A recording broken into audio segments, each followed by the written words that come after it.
A day with 100 missiles flying over your head is unfortunately not that uncommon for Israeli citizens raising their families about 2 hours south of where I live.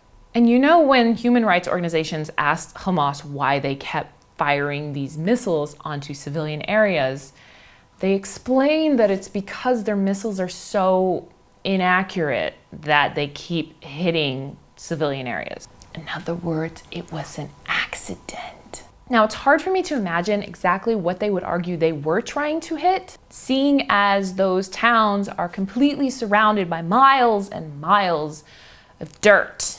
But luckily, because Hamas's missiles, which are aiming at civilian targets, do have such bad aim, most of them do end up in those miles and miles of dirt. Sadly, most of you will not hear about these missiles until Israel finally gets fed up and starts firing back. And even then, when you hear about it on the news, the stories will be something along the lines of Israel killed 4 Gazans, without any mention that those 4 Gazans killed were actually the terrorists who were firing the missiles on Israeli families. They say your greatest strength can also be your greatest weakness, and I think this applies here for Israelis. Israelis do not like to play the victim card. They don't like to sit and feel sorry for themselves, and for thousands of years, no matter what has come their way and no matter where they have been scattered to, they've managed to adapt and dig their heels in and flourish. It has worked to keep them alive as a people, but not to gain sympathy from the world when they do become victims. This means when their children are killed by terrorists, they mourn in private and press on, holding the pain in their heart, but not on their lips. It is rare for Israel to release photos of those who are wounded or killed in terrorist attacks. To us, this is honorable and noble.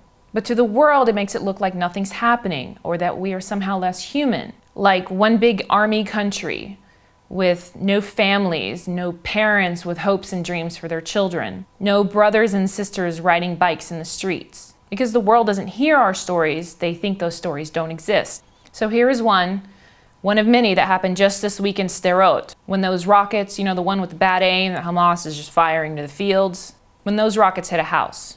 Here's a picture of the dad. He was at home with his wife and kids. The kids were asleep and the siren went off. From the time the siren goes off, Israeli families have 15 seconds to get all their children from every room and all their elderly into a bomb shelter before the first missile lands. This father ran into his daughter's room where she was sleeping to wake her up and get her in the bomb shelter as quickly as possible. While in the shelter, they hear a huge explosion, and when they come out, they realize that the missile had hit right where his daughter was sleeping 15 seconds before. These missiles are shot at random. That means you can have weeks go by and nothing happens, and then suddenly a barrage.